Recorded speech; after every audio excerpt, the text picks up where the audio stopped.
이제 실무 문제부터 볼게요.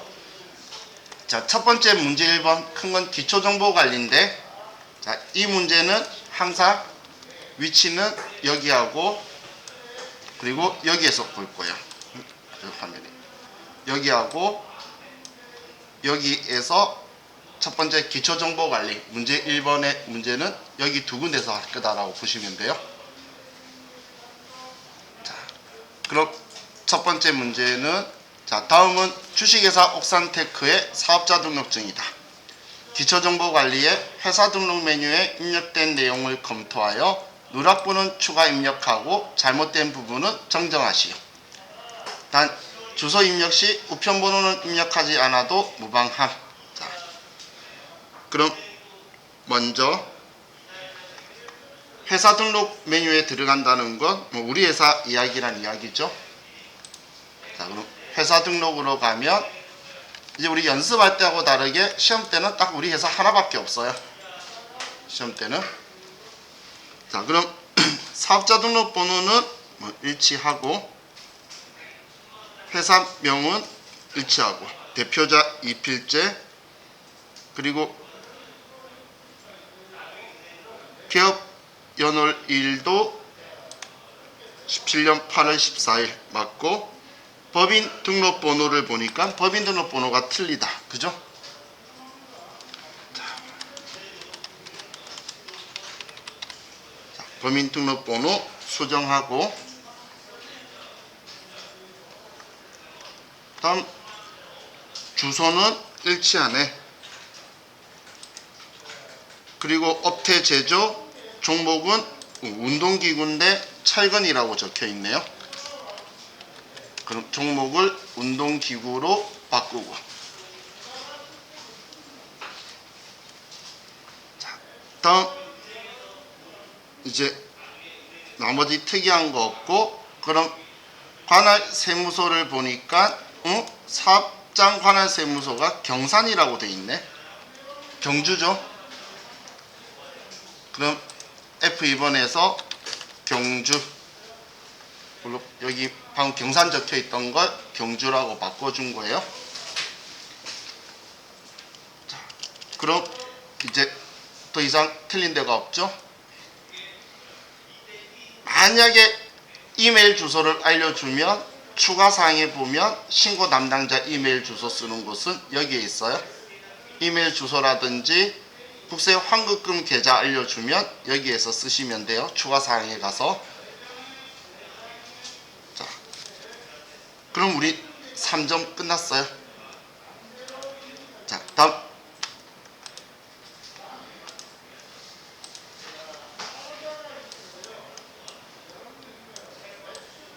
자, 2번 다음 자료를 보고 계정 과목 및 적요 등록에 반영하시오. 자, 853번 행사비 성격은 경비고 대체 적요 학회 행사 비용 지급이라고 있네요. 자, 그럼 계정 과목 및 적요 등록으로 가서, 자, 코드 번호 853번을 클릭하면 그 위치로 바로 가죠. 코드 번호에서 853번 치면 그 위치로 날아가고, 그리고 오른쪽 사용자 설정 계정 과목을 행사비로 바꾸고, 성격은 3번 경비, 그리고 대체 적요 아래쪽에 1번 학회 행사 비용 지급이다.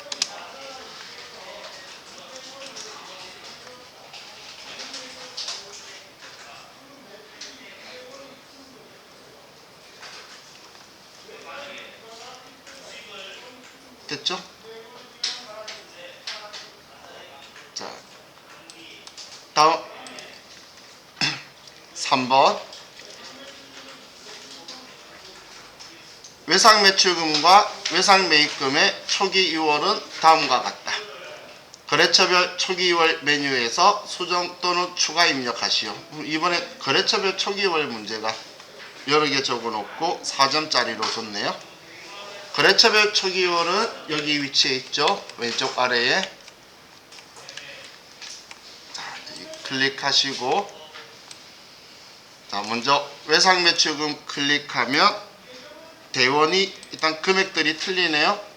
그럼 문제에 맞춰서 대원은 200만원, 소백도 200만원 맞고 F2번 눌러서 동백이 450만원이다.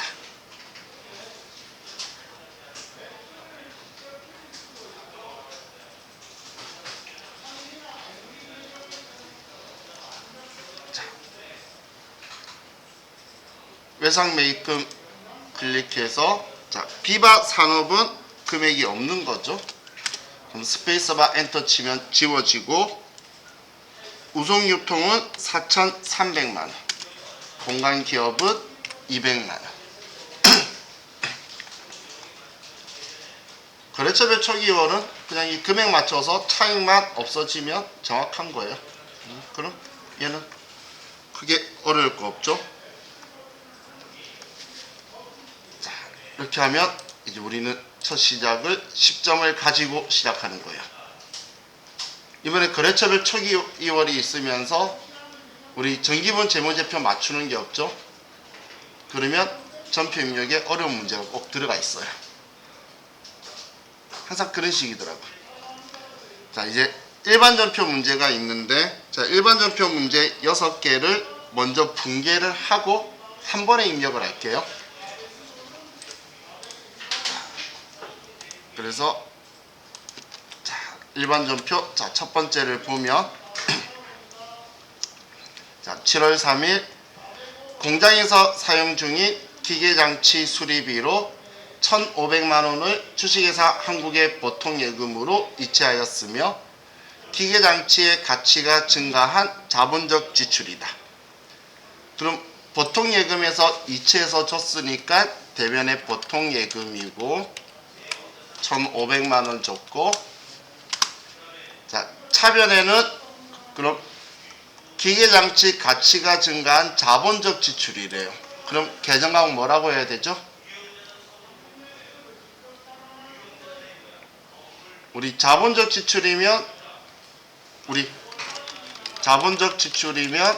유형자산 계정 과목을 써야 되고, 수익적 지출이면 수선비나 차량 유지비라고 쓸 거죠. 그럼 자본적 지출이니까 우리는 기계장치라고 써줘야 되겠죠. 문제에서 자본적 지출이다 라고 대놓고 적어뒀으니까.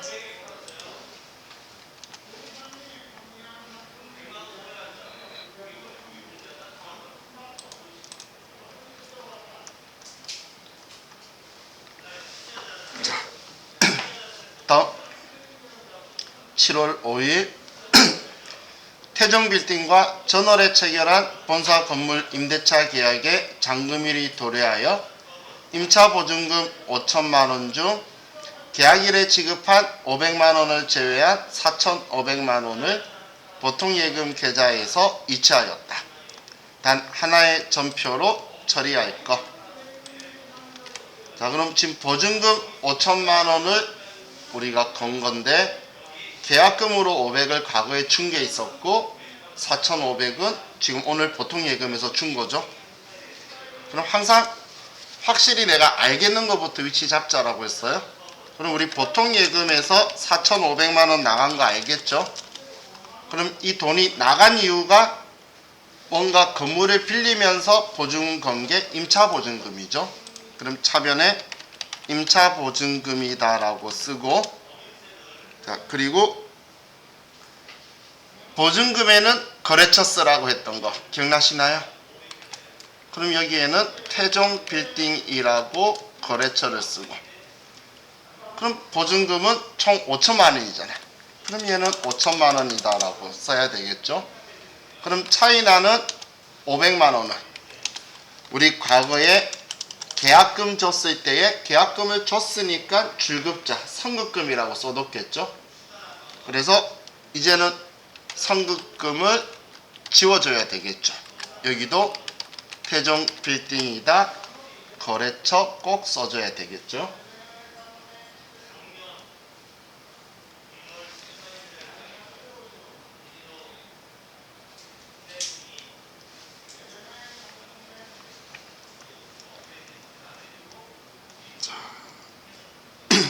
다음 7월 7일 사무실에서 사용할 에어컨을 수연전자에서 200만원에 구입하고 그 대금은 2주 후에 지급하기로 하였다. 에어컨 설치 비용 25만원은 보통 예금에서 바로 지급하였다. 단 에어컨은 자산으로 처리할 것. 자, 그럼 자산 처리하라 그러면 계정강호 뭐라고 해야 되죠? 우리 사무실에 쓸 거야. 그럼 비품이라고 해야 되겠죠? 그럼 우리가 비품 산 거니까 차변의 비품이고, 근데 이 돈을 2주 후에 주기로 했으니까 일반적인 상거래 아니죠. 상품 원재료 샀을 때만 일반적인 상거래니까. 그럼 미지급금이고 수연전자에 200만원 줘야 된다. 그럼 차이나는 또 25만원은 보통 예금에서 설치비로 25만원을 지급했죠. 자, 그럼 에어컨 설치 비용 25만원은 계정하면 뭐라고 처리해야 되죠? 취득원가에 포함해야 되겠죠? 에어컨 샀기 때문에 들어간 취득시 부대 비용이잖아. 그래서 얘는 225만원이 취득원가가 되겠죠.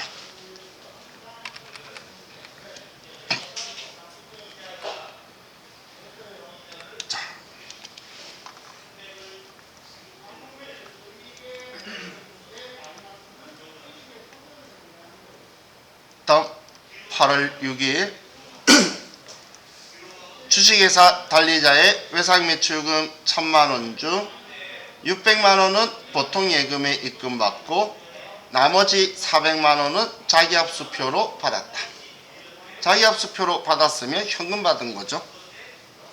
그럼 우리 받은 것만 써도 차변에 보통 예금에 600만원 받았고 또 400만원은 자기합수표 현금으로 받았고 이 돈은 외상 매출금을 받은 거니까 지우기 위해서 당연히 거래처를 꼭 써서 같이 지워야 되겠죠. 온통 거래처가 들어가죠. 거래처 안 쓰시면 부분 채점 없어요. 꼭 신경 쓰셔야 돼요.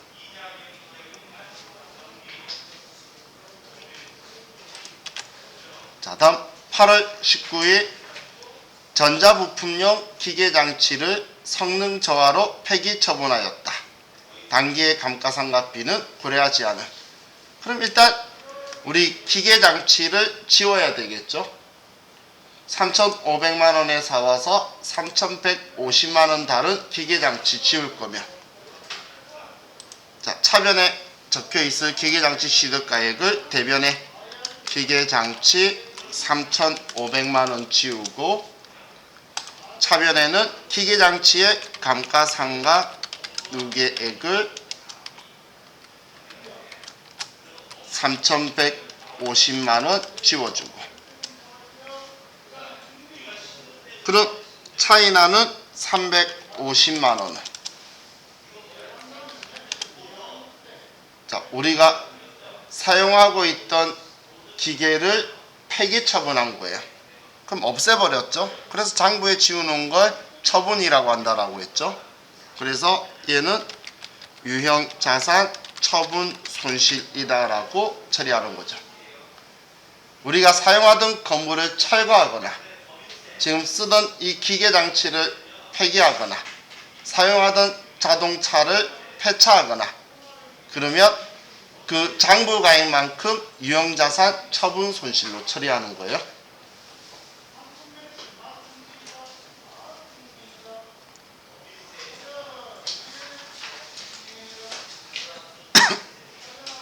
자, 다음 11월 20일 제품의 판매용 사진 촬영을 위해서 손모델이 ERMC를 고용하고 수수료 300만원 중 원천징수 세액 99,000원을 제외한 나머지 금액을 보통예금 계좌에서 지급하였다. 단 수수료 비용 계정 과목은 판매비와 관리비 항목을 사용하였건, 지금 얘가 수수료라는 거죠. 지금 수수료 비용으로 계정 과목 써라 그랬고 800번인데, 그럼 대변에 돈 줄 건데 보통 예금 적고 그리고 원천징수 했어요. 자, 그럼 자, 우리 이 원천징수한 99,000원은 계정 과목 뭐라고 하죠?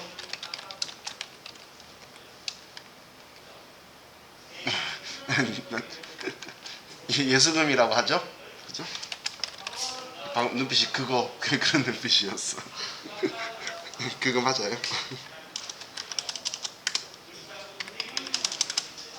자, 그럼 얘를 수수료 비용이다 800번대 써라 그랬죠. 300만원. 제가 항상 분기할 때마다 하는 이야기가, 수익과 비용은 금액을 문제에서 주면 전액이라고 했잖아. 이 금액을 우리가 쪼개거나 그러는 일은 없어요. 쪼개나 이렇게 분리시키는 일이. 자, 그럼 6번까지 이제 분기 끝났으니까, 자, 일반전표 가서, 자, 일반전표에 자, 이 6개를 입력을 할게요. 저는 그냥 한눈에 보이게 월 쓰도록 할 건데, 여러분은 굳이 이럴 필요는 없어요. 저는 그냥 보이면서 참고하시라고 1년치를 잡고 하는 거고, 여러분은 그냥 편리하신 대로 입력하시면 돼요.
자, 이제 매일 매출 전표를 볼게요.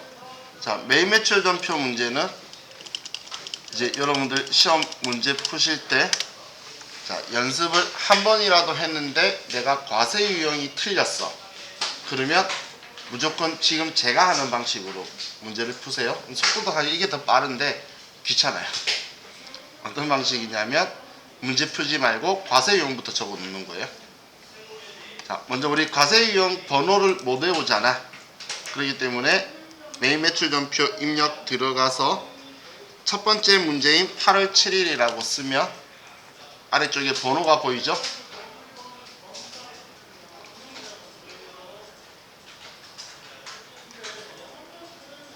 그럼 일단 8월 7일 쓰면 번호 보이죠?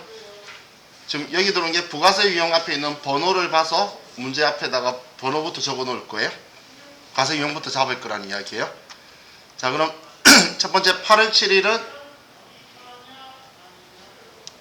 생산부에서 법인 체크카드로 결제하자마자 보통예금에서 인출되었다라고 적혀 있죠. 자, 체크카드든 신용카드든 직불카드든 뭐든 간에 우리는 카드 거래죠.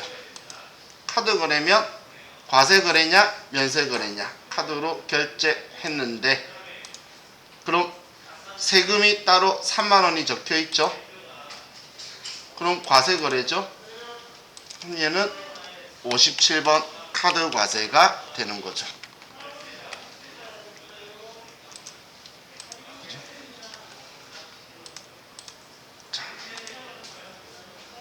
다음 10월 1일 자, 현금 영수증을 발급하였다. 보이죠? 그리고 부가가치세 포함이라고 적혀 있죠. 발급했으니까 매출이고 부가가치세 포함. 그럼 22번 현금과세.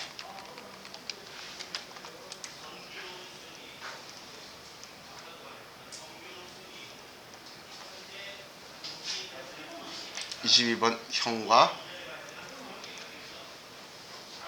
다음 10월 11일 전자세금계산서를 발급하였다. 11번 매출과세.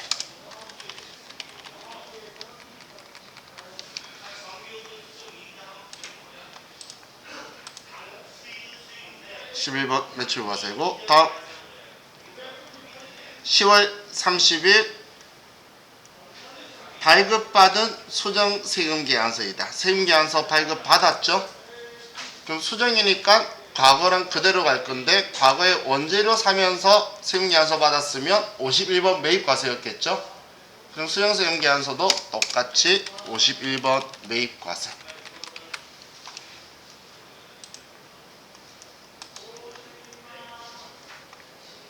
지금 내용 보지 말고 증빙만 가지고 과세용 잡아라는 이야기예요. 왜냐하면 내용에서 과세용이 함정을 걸어둬요.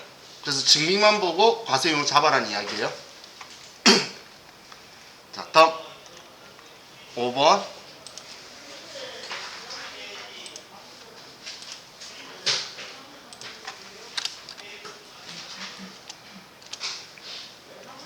자, 5번은 전자세금 계산서를 발급받았다. 자, 항상 세금계산서 받았을 때만 불공제 사유인지 보는 거죠. 근데 원재료예요. 원재료면 불공제일 리가 없다라고 했어요. 그래서 51번 매입과세.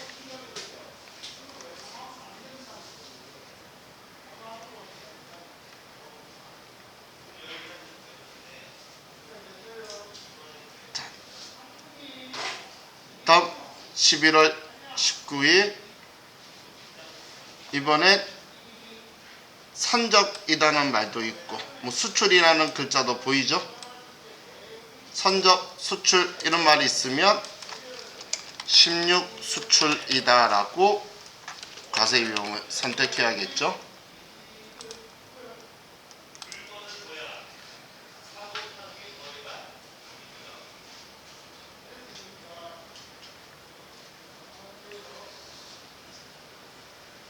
됐나요? 자, 그럼 이제 1번부터 문제를 볼게요. 자, 8월 7일 생산부서에서 회식을 하고 법인 체크카드로 결제하자마자 바로 보통예금에서 인출되었다. 그렇겠지. 그럼 우리는 부가가치세법한테 신고할 때는 카드로 신고하는 거고, 근데 회계 장부에는 보통예금에서 돈 빠져나갔다고 쓰는 거죠. 그리고 생산부서 회식이니까 500번 대 복리후생비다. 이렇게 쓰면 되겠네요. 500번 대 복리후생비로. 자, 그럼 우리는 지금 회식을 하면서 증빙을 받은 곳이, 자, 여러분들 카드사가 거래처 아니죠? 지금 우리 회식하고 한 곳은 동보성이에요. 거래처는 동보성한테 우리가 받은 거죠. 자, 그럼 이제 메인 매출 전표에 57번 카드 과세, 우리는 생산 부서 회식이고, 금액은 33만원 쓰면 분리될 거고, 거래처는 동보성, 카드사는 IBKBC 위에 적혀 있죠. 카드 종류에. 분계는 혼합. 우린 원재료가 아니고 생산부 직원 회식비, 500번대 복리후생비, 대변에 보통예금에서 돈이 빠져나갔다.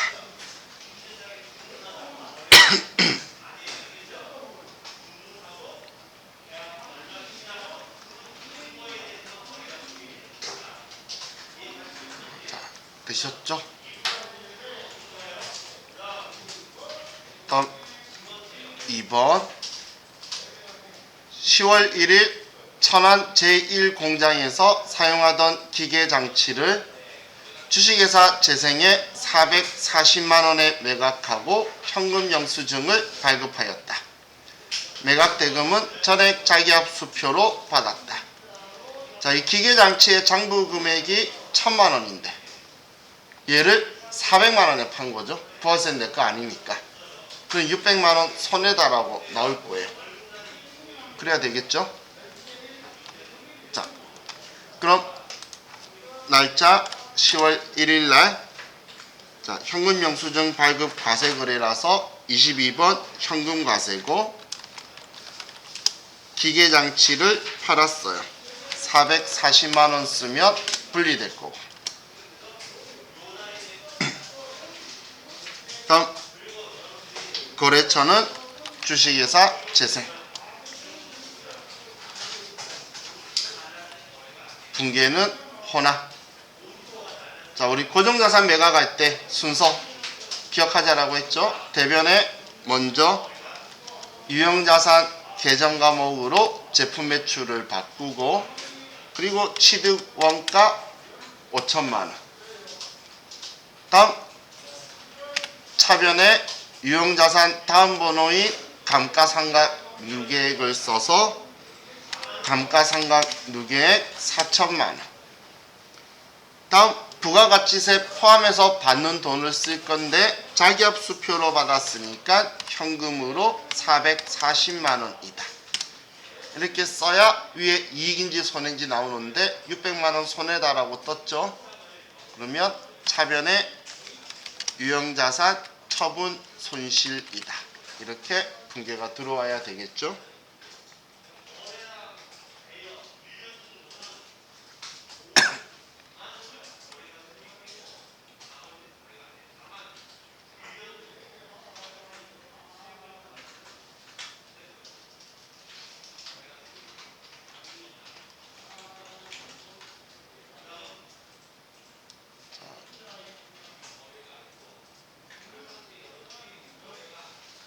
다음 3번 10월 1일 희망상사에 제품을 판매하고 다음과 같이 전자세금 계산서를 발급하였다. 그럼 제품 팔았으니까 제품 매출이고, 차변에는 현금 받았고, 그리고 나머지 외상 받은 거는 제품 매출이니까 외상 매출금 이렇게 쓸 거예요. 자, 그럼 날짜 10월 11일 11번 매출과세고, A 제품을 100개 5만원, 거래처는 희망상사, 전자세금 계약서고, 분계는 혼합. 차변에 우리가 현금으로 350만원 받고 나머지는 외상 매출금이다.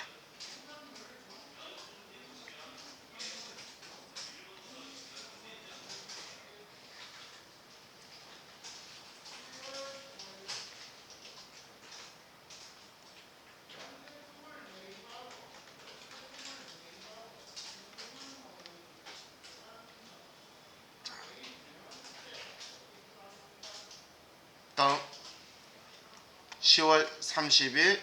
다음은 구매한 원재료에 하자가 있어 반품을 한 후 발급받은 수정세금계산서이다. 수정세금계산서 수치와 동시에 원재료 및 외상매입금과 상계 처리하였다. 그럼 그냥 분계유형을 2번 외상이라고 하면 편하게 되는 형태란 이야기죠. 외상매입금과 상계하다, 외상매출금과 상계하다 이런 말이 있으면 분계유형은 외상으로 했었죠. 자, 그럼 날짜 10월 30일 날 51번 매입과세. 아래 세금계산서 있는 대로 그대로 쓸게요. 저는 철강 원자재 원재료 마이너스 100개, 단가 3만원, 거래처는 한가, 전자세금 계산서고, 분계 외상하면 외상 매입금하고 상계되도록, 원재료와 외상 매입금에 상계되도록 분계가 들어오죠. 그냥 혼합이라고 해서 이렇게 써도 정답이라 그랬어요. 편리하신 대로.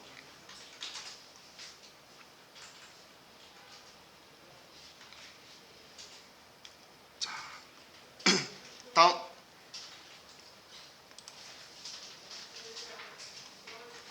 5번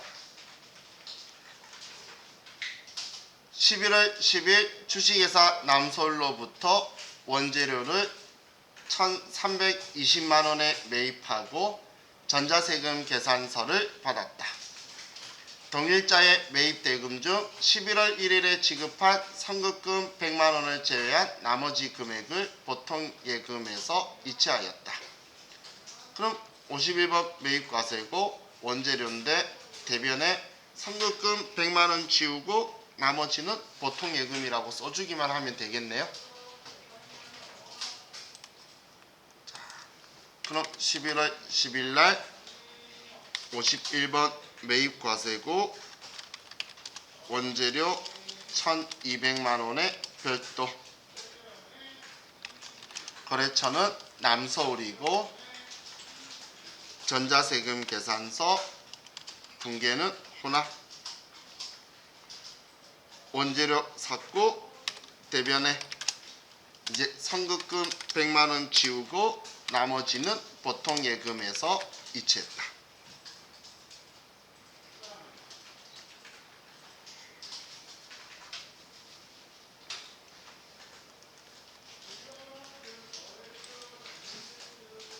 자, 6번 문제 볼게요. 11월 19일 일본의 미즈노사의 수출 제품을 다음과 같이 직접 납품 선적하고 선수 계약금을 제외한 잔여 대금은 11월 말일에 받기로 하였다. 수출신고 번호 입력은 생략한다. 자, 11월 9일 날 10만 엔이고 이날 계약금을 우리가 받은 거네요. 계약금 입금되었으며 외화 보통예금의 외화로 보유 중이라고 적혀 있죠. 자, 그럼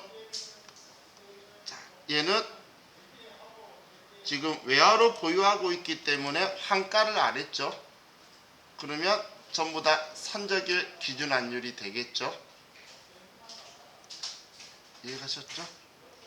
그럼 자, 지금 이거 문제 낸 사람은 문제를 좀 잘못 냈는데, 자, 일단 볼게요. 자, 그럼 우리는 전액 200만 엔을 1엔당 11원으로 우리는 써야 되겠죠. 우리 1엔당은 11원이잖아. 선적일 기준 환율. 그럼 매입 매출 전표 11월 19일 날 16 수출에 제품을 수출했는데 총 2,200만원이 되겠죠. 이해가셨나요? 어떻게 2,200인지? 환가 안 하면 전액이 선적일 기준 환율로 신고해야 되잖아. 전체가 200만 엔이죠. 거래 금액이 200만 엔을 지금 선적일 기준 환율 1엔당 11원으로 곱해준 거예요. 자, 거래처는 미주노사. 영세율 구분은 1번 직접 수출, 대행 수출 포함.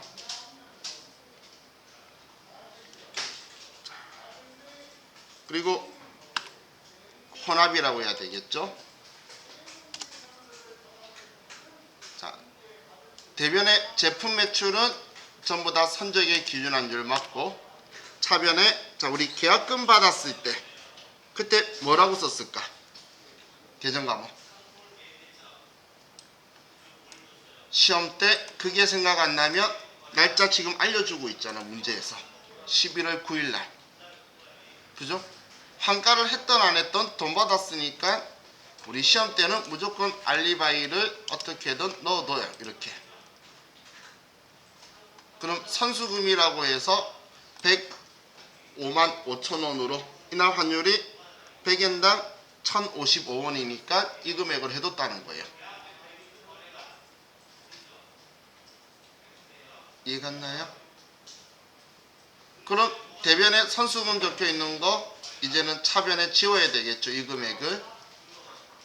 그래서 자, 차변에 선수금 이 금액이고, 다음 차변에 나머지는 11월 말에 받기로 했으니까 외상 매출금이죠. 자, 외상 매출금 얘는 얼마 받아야 되죠?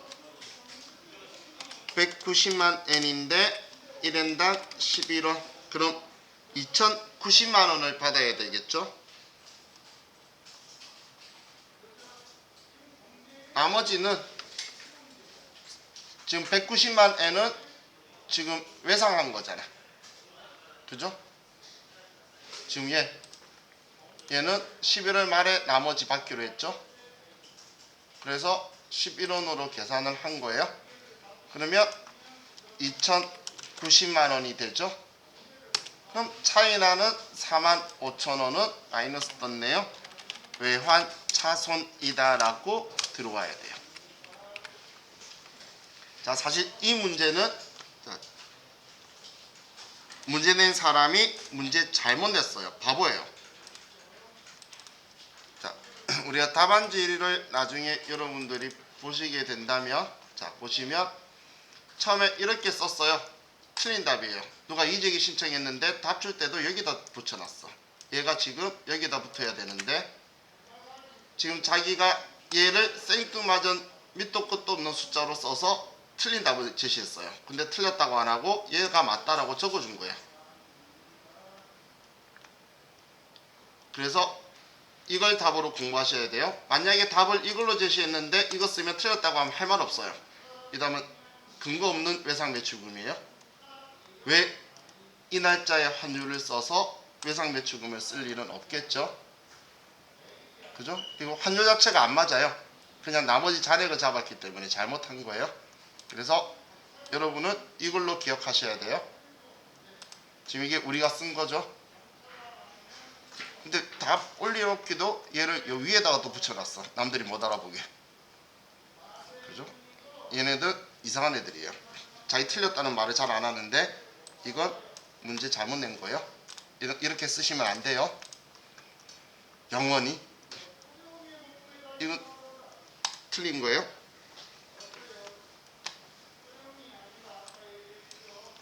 자,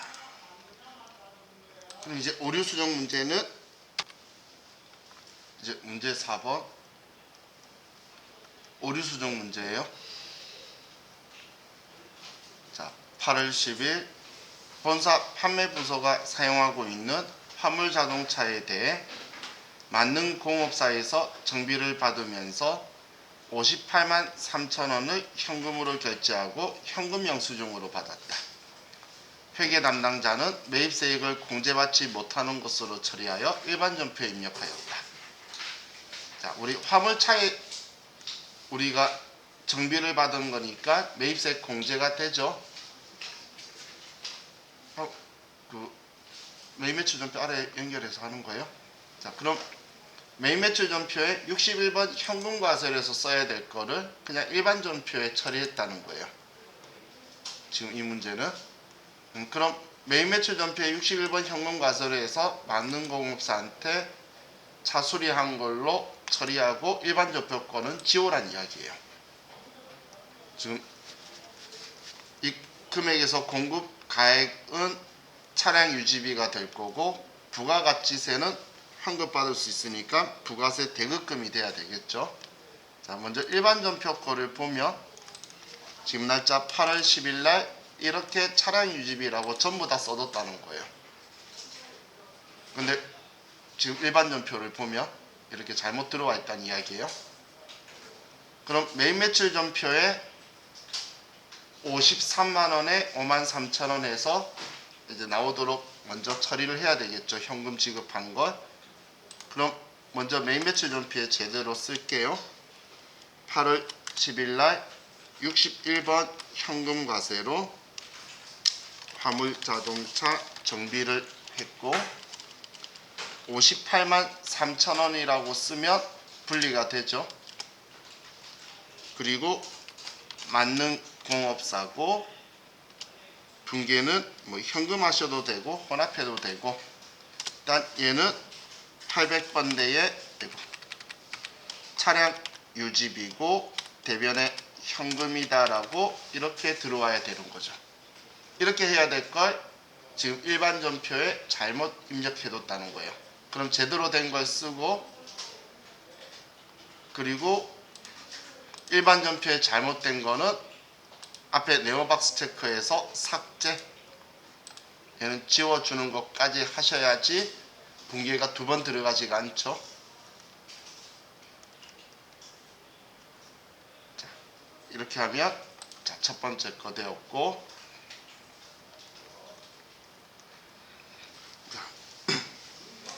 12월 20일 대한적십자사에 현금으로 기부한 3만원이 세금과 공과 판관비로 처리되어 있음을 확인하였다.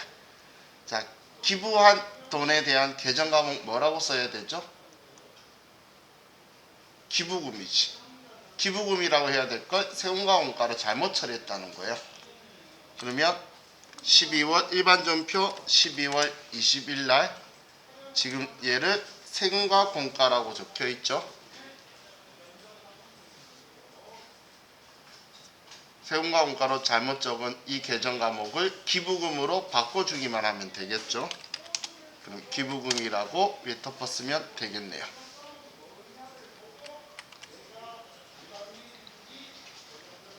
자, 이렇게 하면 이제 오류 수정 문제는 끝이 났고 다음 결산 문제로 갈게요. 자, 수동 결산을 항상 먼저 해야 된다라고 했어요.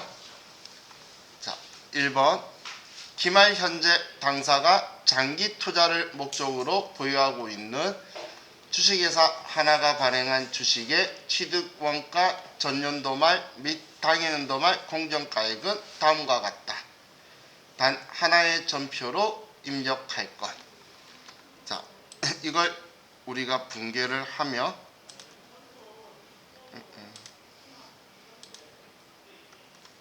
뭐지?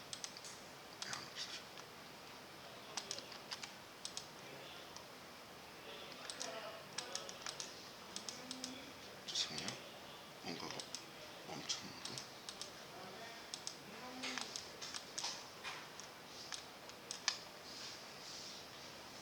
이거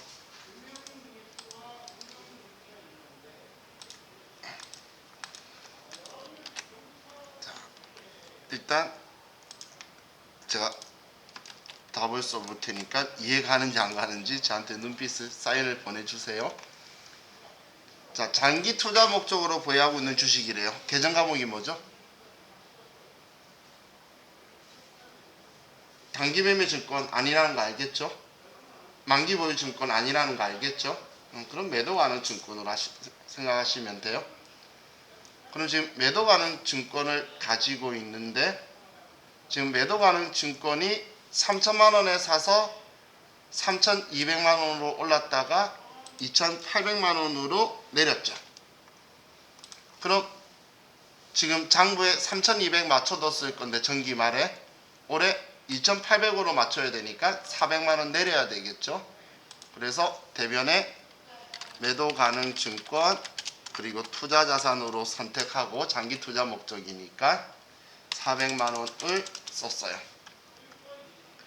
그럼 차변에는 매도 가능 증권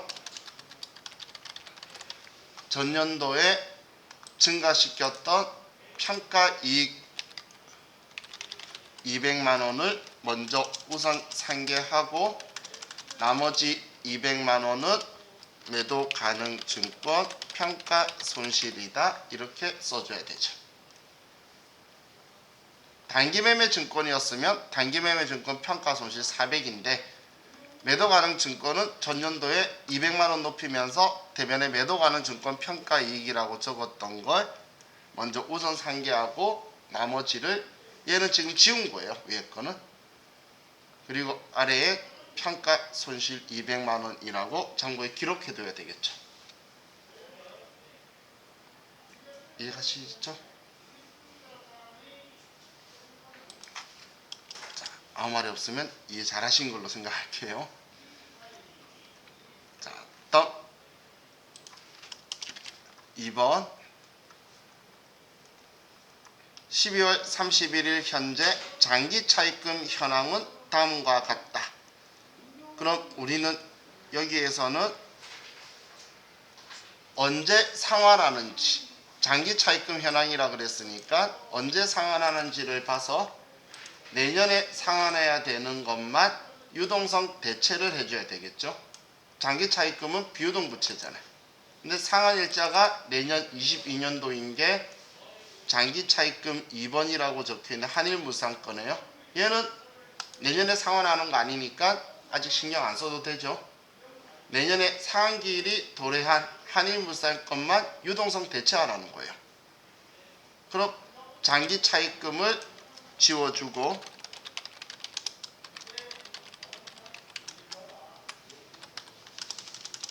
그리고 대변에 유동성 장기 부채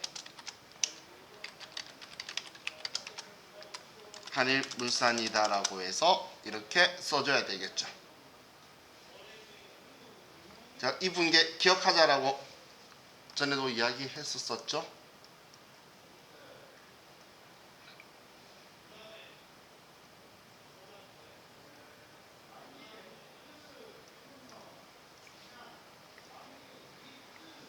자,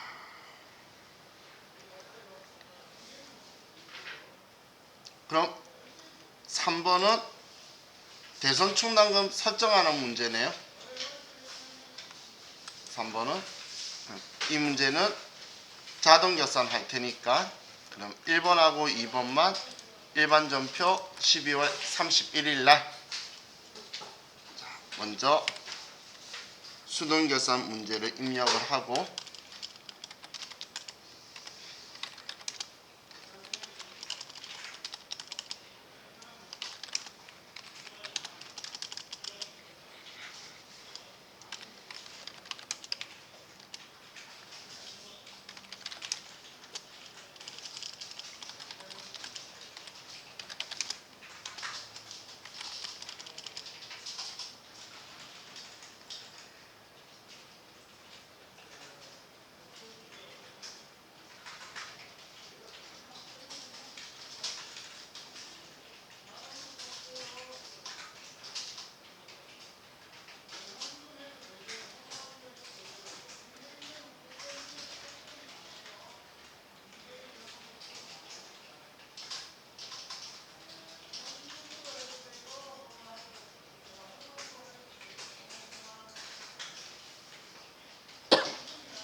입력이 끝났으면 이제 창 닫고 결산 자료 입력에 가서 엔터 치고 자, 먼저 문제부터 볼게요. 당사는 매 회계연도 말에 자, 외상 매출금과 받을 어음 잔액에 대해서 1%를 대손 충당금으로 설정하고 있다. 이에 대한 기말 수정 분계를 입력하시오. 단기에 발생한 대손 채권은 없는 것으로 가정하며 대손 충당금 설정에 필요한 정보는 관련 데이터 조회하여 사용할 것. 이게 컴퓨터 다 도와주잖아, K랩은. 그럼 1%고 외상 매출금 받으러만 할 거예요. 이걸 꼭 확인하고, 그럼 대손 삼각 버튼 클릭해서, 자, 1% 맞죠? 그럼 외상 매출금 받으러 둘 다 보충할 거고, 그럼 미수금 선급금은 지우고 설정할 것만 남겨놓으려고 확인한 거예요. 위에 F8번 대손 삼각 들어가서 외상 매출금과 받을 어음 것만 넣어두고,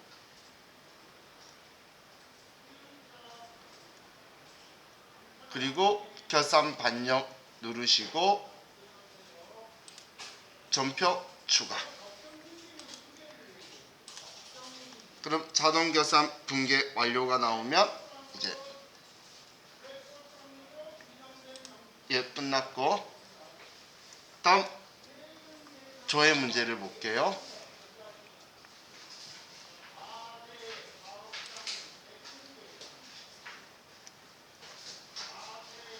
자, 2021년 1기 확정신고 기간에 세금 계산서 수치분 중 고정자산 매입을 제외한 일반 매입의 세액은 얼마인가? 자, 고정자산 이런 이야기하면 부가가치세 신고서를 가야 되죠. 그럼 부가가치세 신고서에 고정자산 일반 매입하고 고정자산 매입하고 두 개가 있어요. 세금계산 수치분에는. 그럼 여기는 일반 매입만 금액을 물어봤죠. 그럼 부가가치 탭에 가서 부가가치세 신고서를 클릭하고 4월부터 6월. 그럼 지금 여기에 있는 이걸 질문한 거죠. 세금계산서 수치분 중 고정자산 매입을 제외한 일반 매입의 세액은 얼마인가? 그럼 70만 원이 답이 되겠죠. 그럼 이 70만 원을 이론 문제 답에 여기에다 쓰는 거예요. 이렇게.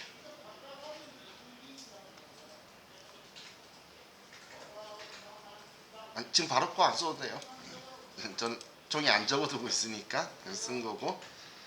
다음 두 번째, 2월 원재료 매입액은 얼마인가 라고 적혀 있죠. 그럼 원재료 사면 원재료 어디에 쓰죠? 차변에 쓰죠.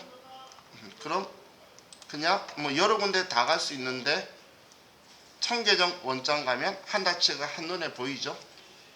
그럼 2월이면 2월부터 2월 원재료 그러면 8,630만 원이 보이네요. 차변에.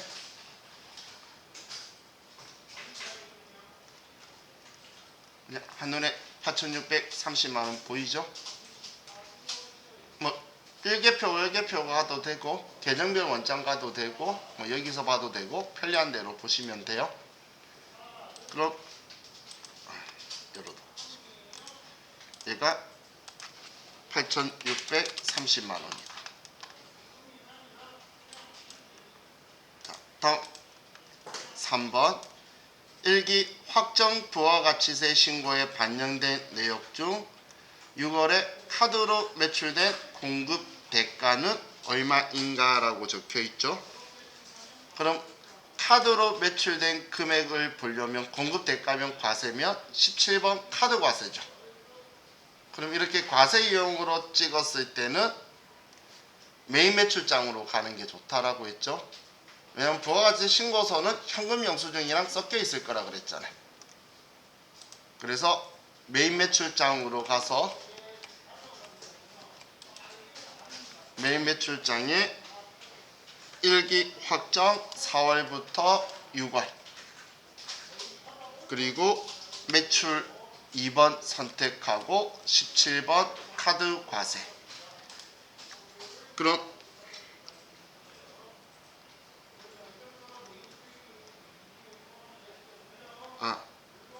6월의 카드로 된 거네요. 죄송해요. 그럼 얘는 6월만 봐야 되겠죠. 확정신고되면 6월의 카드로 매출된 거니까 뭐 6월 1일 6월 1일 해도 되고, 여기 6월에 월계 있는 거 48만 4천 원이죠. 이렇게 보는 게 낫겠다. 그러면 6월 월계 48만 4천 원이 답이 되겠죠. 자, 그럼 이제 문제 실기는 끝났고, 자, 이론 문제로 가봅시다.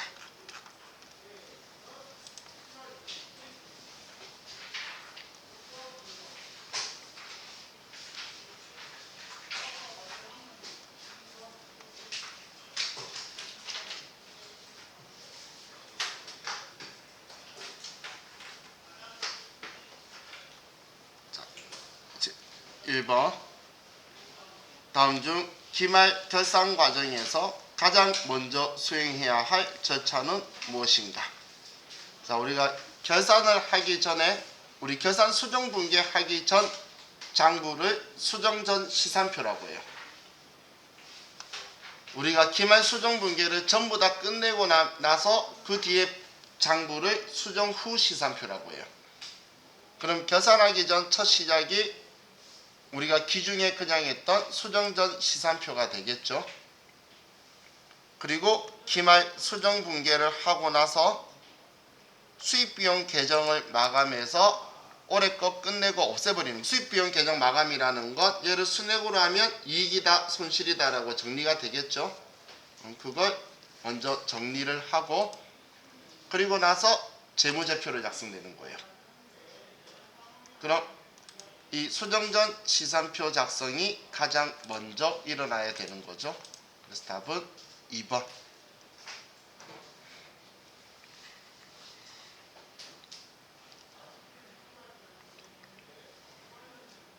자, 다음 2번. 다음 자료에 의하여 결산 시 재무상태표에 표시되는 현금 및 현금성 자산 금액은 얼마인가? 자, 현금은 지금 즉시 현금화되는 거, 현금성 자산은 취득일로부터 3개월 이내 현금화되는 거. 그럼 국세 환급 통지서는 지금 바로 은행 가면 현금화할 수 있죠. 그럼 현금이고, 선일자 수표는 어음이라 그랬죠. 그럼 얘는 아니고, 자, 우편한 증서, 이것도 우리 현금이죠. 직원 가불금, 이건 대여금 성격이죠. 자기압 수표, 얘는 현금이죠. 취득 당시에 만기가 3개월 이내 도래하는 정기적금, 취득할 때 만기가 3개월 이내면 현금성 자산으로 분류를 하죠. 자, 그럼 얘 다 더하면 74만 원이 되겠네요. 그래서 답은 3번.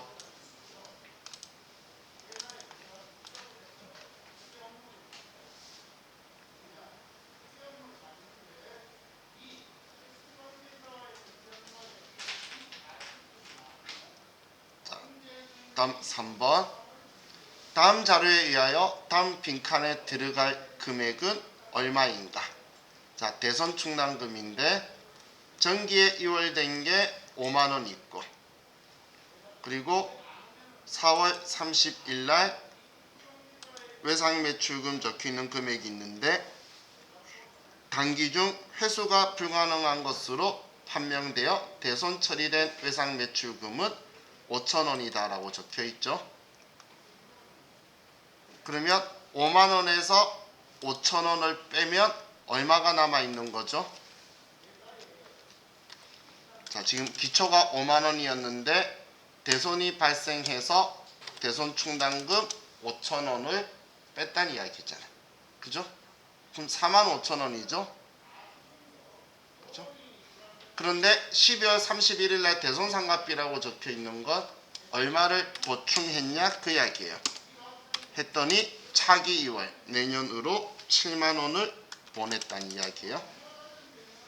그러면 4만 5천 원이 7만 원이 되려면 얼마가 더 있어야 되죠? 예, 물음표.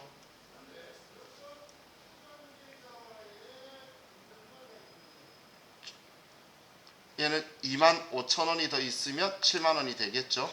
지금 이 말은 이거예요. 전기월 기초가 5만원인데 올해 여기 지금 5,000원을 X자리에 놓은 거예요. 지금 5,000원이 대손당해서 주는 건데 그 다음 12월 31일 날 보충을 한 거예요. 그랬더니 내년으로 7만원의 대손 충당금을 내년으로 설정해서 넘겼다는 거예요. 그래서 제가 5만원인데 대손 처리되어서 5,000원 대손 충당금 썼고, 그럼 12월 31일 날 얼마 보충해야 7만원을 내년으로 차기로 이월시킬 수 있냐 그거예요. 그럼 25,000원을 더해줘야지 되겠죠.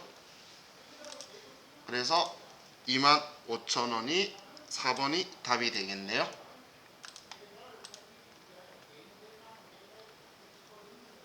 자, 다음 4번.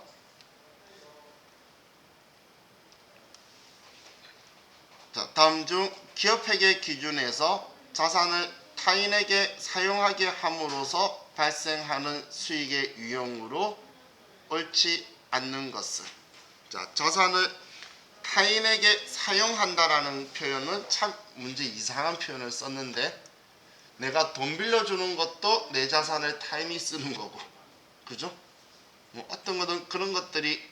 근데 그럼 얘는 돈 빌려주면 이자 수익이고, 돈 투자하면 배당금이고, 가치 있는 곳에 나의 증분을 쓰게 하면 로열티를 받고, 상품 판매 수익은 내 걸 사용함으로써가 아니고 인도해야지 판매 수익이 나오죠. 이런 문제는 별로 질 안 좋은 문제예요. 자,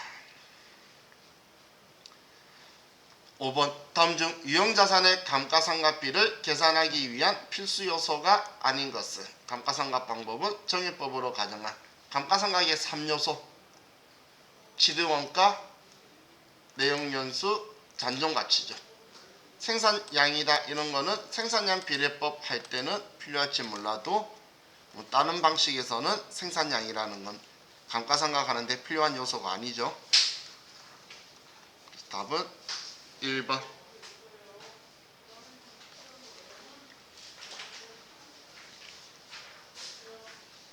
자, 6번. 다음 중 무형자산과 관련된 설명으로 옳지 않는 것은. 1. 무형자산은 회사가 사용할 목적으로 보유하는 물리적 실체가 없는 비화폐성 자산이다. 무형자산, 우리 영업활동에 쓸 형체가 없는 내구성이 있는 무형의 자산이죠.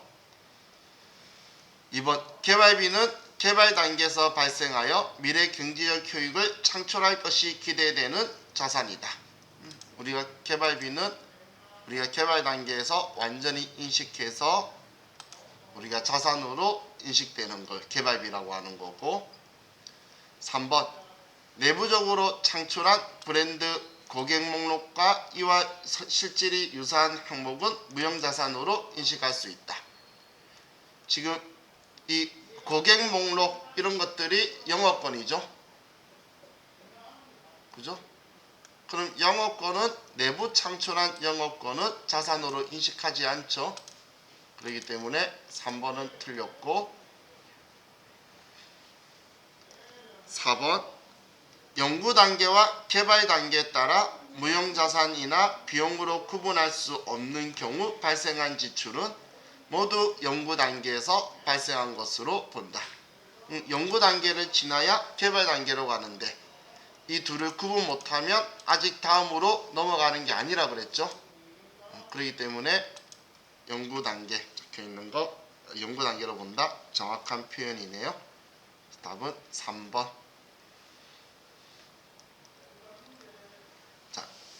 7번. 다음 자료를 바탕으로 자본 조정의 금액을 계산하면 얼마인가? 단, 각 계정 과목은 독립적이라고 가정함. 자, 그럼 우리 감자차손 주식발행 초과금, 자기주식 처분이익, 자기주식이 있는데, 자, 자본에서 우리 자본금은 알죠? 자본잉여금은 제가 주감자 이익본계 자본잉여금이다 이런 표현했죠. 얘네 주식 발행 초과금, 자기주식 처분이익, 얘 둘이는 자본 잉여금이죠. 지금 질문한 건 자본 조정인데, 그리고 우리 평가랑 환산 적혀 있으면 기타 포괄 손익 누계익이라 그랬죠. 그런 거 없으니까 얘 둘이가 자본이죠. 그래서 60만 원. 감자차손, 자기주식. 자, 이런 거 봤는데 모르겠잖아. 내 자신에 대한 확신이 없죠. 그러면 그냥 계정과목 및 적요 등록 가서 보세요. 여기 가면 왼쪽에 자본잉여금 누르면 지금 주식 발행 초과금, 그리고 자기 주식 처분이익 있죠. 그리고 자본 조정에 자기 주식, 그리고 감자차손 있잖아. 이걸로 봐도 한눈에 보이죠? 컨트롤 F에서 계정 과목 찾을 수 있어요.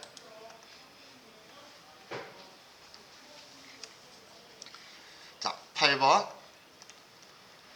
다음 중 전자제품 도소매업을 영위하는 주식회사 세무의 단기 손익계산서상 영업이익에 영향을 미치는 거래로 볼 수 있는 것은, 영업이익에 영향을 미치려면 제조경비나 판관비까지죠. 영업외 수익비용은 영업이익에 영향을 안 미치겠죠.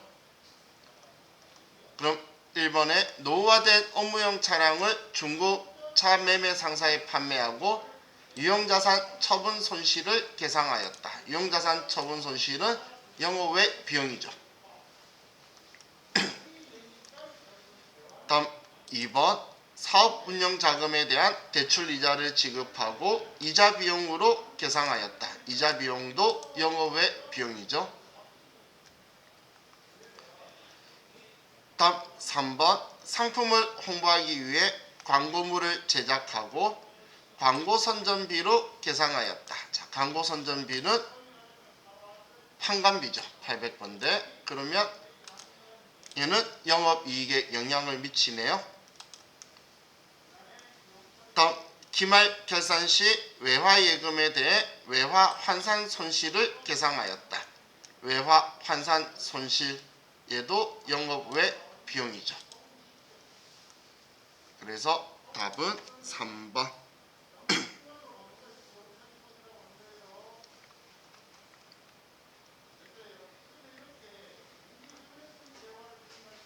자, 다음 9번. 다음 중 원가에 대한 설명으로 가장 옳지 않는 것은, 1번 제조 원가는 직접 재료 원가, 직접 노무 원가, 제조 간접 원가를 말한다. 얘네들 다 합치면 제가 제조 원가 혹은 총 제조 원가, 단기 총 제조 원가 이렇게 부른다고 했죠. 2번 직접 재료 원가는 기초 원재료 재고액과 단기 원재료 매입액의 합계해서 기말 원재료 재고액을 차감한 금액을 말한다. 맞나요? 이게 우리가 글로 쓰면은 느낌이 잘 안 와서 과거에 제가 이렇게 쓴 거예요. T 계정 했을 때 제가 원재료라고 해서 기초 원재료 재고액, 단기 원재료 매입액, 기말 원재료 재고액, 그리고 여기가 사용액이 얘가 직접 재료비가 된다라고 했죠. 그럼 얘가 되려면 기초 원재료에 단기 원재료 매입액 더하고 기말 원재료 재고를 빼면 얘가 나오잖아. 얘 둘이 더하고 얘 빼면 얘겠죠. 지금 그게 적어놓은 글이죠. 기초 원재료에 단기 원재료 매입액 합계해서 기말 원재료 차감한다. 지금 이걸 이야기한 거죠. 그래서 2번 맞고 3번 제품 생산량이 증가하여도 관련 범위 내에서 제품 단위당 고정 원가는 일정하다. 자, 단위당 고정 원가는 얘는 그래프를 가지고 보면 단위당 고정 원가는 이렇게 반비례하는 거였죠. 고정비의 총원가가 일정한 거였고, 아니면 변동비의 단위당 원가가 일정한 거였죠. 짜장면 한 그릇에 월세 가지고 이야기했던 거잖아요. 단위당. 그 고정원가에서 단위당 원가는. 그렇기 때문에 3번은 틀렸죠.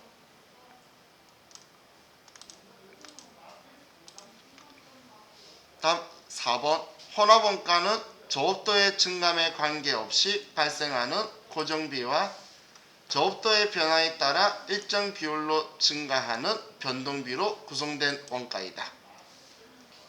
이 혼합원가가 고정비와 변동비가 섞여서 준변동비, 준고정비가 있었죠. 준변동비는 우리는 고정원가처럼 증감 발생 관계없이 기본 요금이 있다가 우리가 쓰면 일정 비율로 생기는 준변동비와, 그리고 일정한 금액을 유지하고 가다가 그 구간을 넘어서면 변동비처럼 고정비가 증가하는 준고정비, 이런 게 있었죠.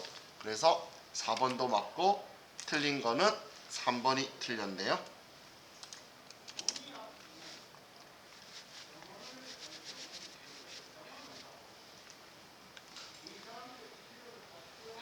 자, 10번. 회사는 제조간접비를 직접 노무시간을 기준으로 배부하고 있다. 단기말 현재 실제 제조간접비 발생액은 7만원이고 실제 직접 노무시간은 700시간이며 예정 배부율은 시간당 95원일 경우 배부 차이는 얼마인가? 일단 실제 제조간접비 발생액 7만원이래요. 그러면 예정 제조간접비 발생액, 예정 배부액을 구하면 되겠죠. 대놓고 예정 배부율 95원, 실제 직접 노무시간은 7만 시간이다 라고 했어요. 그럼 예정 제조 간접비 발생액은, 얘는 예정 배부율 곱하기 실제 조업도니까 예정 배부율 95원 곱하기 700원 하면 얘는 66,500원이 되네요. 그럼 66,500원인데 실제가 7만원이 나왔다는 거예요. 그러면 3,500원 차이가 나죠. 그럼 3,500원 차이인데 과대배부예요, 과소배부예요? 이 과대배부, 과소배부는 예상을 많이 했다, 작게 했다, 이걸로 따진다라고 했죠. 그럼 예상을 66,500원 했으니까 작게 했죠. 그래서 과소배부 3,500원이 되겠네요. 이 과대배부, 과소배부는 예상을 많이 했다, 작게 했다, 그렇게 보는 거라 그랬어요.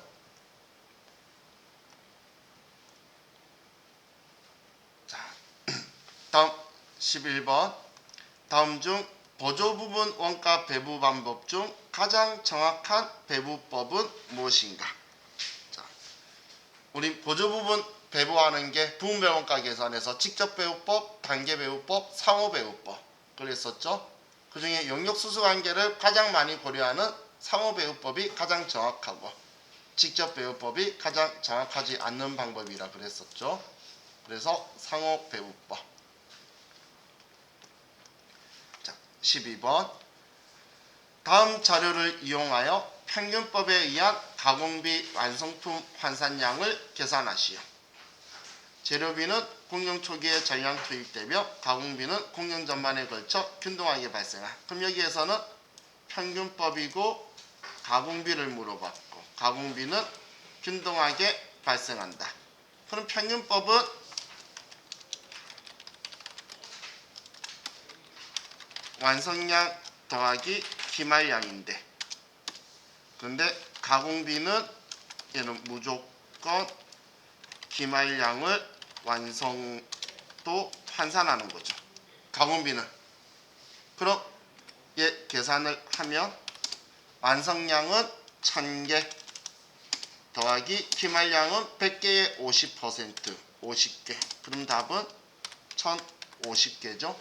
이건 아는 사람한테는 누워서 떡 먹기, 모르는 사람은 그냥 손 대지 마세요라고 항상 제가 말하는 거예요. 시간 날리잖아. 방식 모르면 결국은 못 풀어요, 이건. 그럴 거면 찍는 게 낫죠.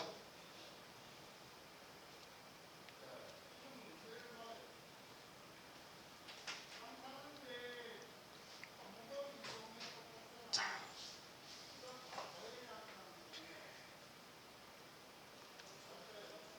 다음 13번.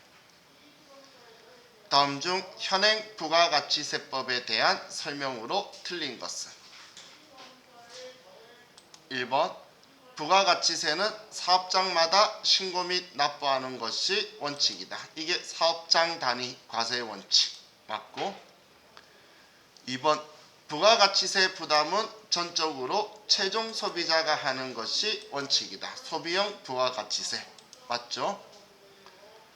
3번 사업상 독립적으로 재화를 공급하는 자는 영리 목적으로 하는 경우에만 납세 의무가 있다. 부가가치세의 초반에 사업자의 개념에서 영리 목적 유무를 불구하고 우리는 납세 의무 사업자가 된다라고 이야기했었죠. 그래서 3번은 틀렸고,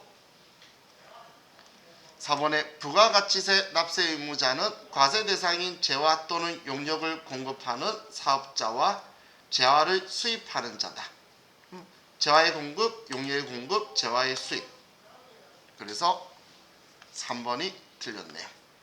재화의 수입에서는 꼭 사업자가 아니라 하더라도 수입하는 자가 세무서에 부가가치세를 주고 물건을 찾죠. 자, 14번.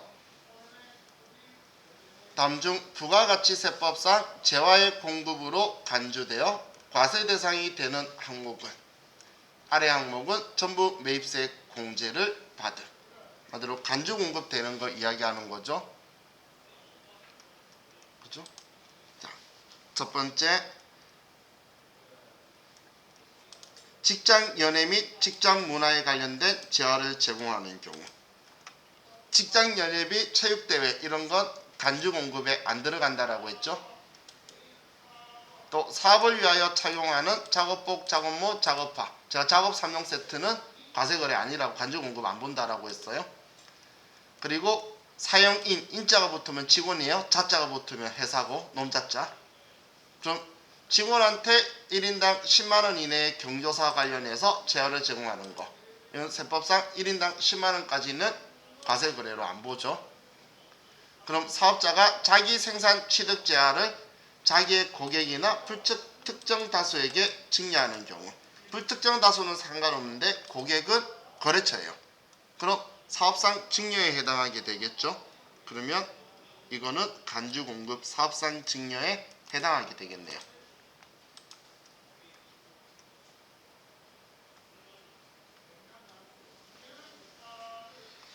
자, 다음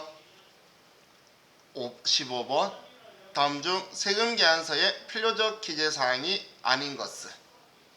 자, 필요적 기재사항은 공급자는 등록번호, 상호 성명, 공급받는 자는 등록번호. 자, 그리고 우리 공급시기인 작성연월일, 과세표준인 공급가액, 그리고 세액을 산출해라. 그럼 품목은 필요적 기재사항이 아니죠. 그래서 3번이 틀리네요. 자, 이렇게 얘를 다 풀면 마지막 이론 문제 답안 작성 가서 우리가 방금 풀었던 답들 있죠. 얘네들을 이렇게 맞추시고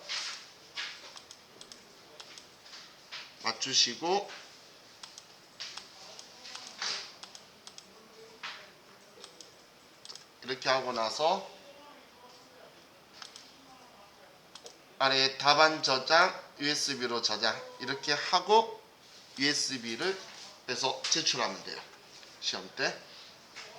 자, 참고로 시험 끝났잖아. 또 먼저 나갈 수도 있겠죠. 그러면 자, 이 창은 이렇게 닫는다 하더라도 컴퓨터는 끄지 마세요. 왜냐하면 혹시 저장이 안 됐을 수도 있잖아. 그럼 저장이 안 돼도 컴퓨터 켜놓으면 살릴 수 있어요. 혹시 모르니까 그냥 창을 내려놓고 가거나 아니면 그냥 이렇게만 닫으시면 시험 할 때 알아서 이 프로그램을, 만약에 그 감독관이 시험 끝나면 일일이 데이터를 확인하고 갈 거예요. 그때 없으면 알아서 자리로 찾아갈 거예요. 자, 이제 쉬었다가 또 다음에 또 볼게요. 쉬었다 합시다.